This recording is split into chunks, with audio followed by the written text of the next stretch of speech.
I don't know about you, but I'm so sick of these fake food dyes. This Easter, let's make some fresh, natural food dyes for our Easter eggs. All you really need are some yellow onion peels. We're gonna make some yellow dye.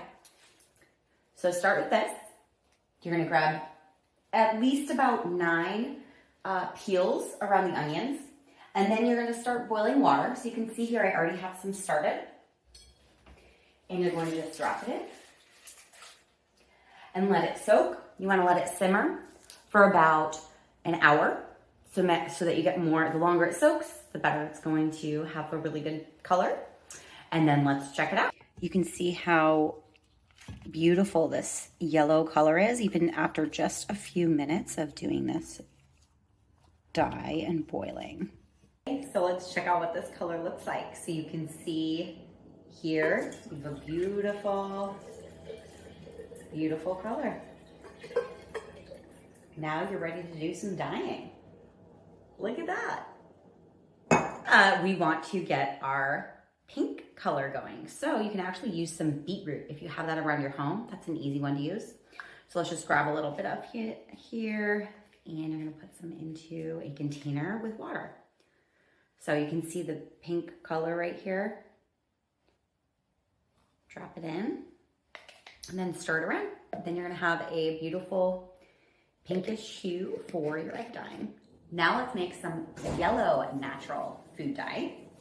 Just add a little bit of turmeric to a boiling water or pot of water. And you're gonna have a beautiful yellow hue. Now let's make a beautiful green natural dye. Start by just grabbing some lettuce or some spinach and you're gonna add that to some boiling water. So I already have the water boiling here. So you just wanna drop it in and let it simmer. You can see here the green color. Okay, so let's check on our green food coloring. So I'm actually gonna just pour it in here with all of the spinach and all the lettuce in here so that the colors soak in a little bit more. And you can see here, you have a beautiful green hue and it looks really good. Very excited. Actually, this kind of looks a little bit more green, but I'm hoping that when the lettuce sits in there a little bit more, it's gonna change that color.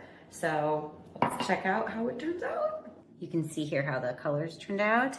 Let's see how they look whenever we want to dye something, like egg.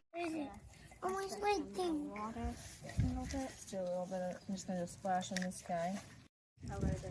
Yeah, that looks great. Whoa. I need a white twin. Yes. Some other red ones. Well, don't put them in that. Okay, we have stickers too. Once they're dry, you can put stickers on it if you want.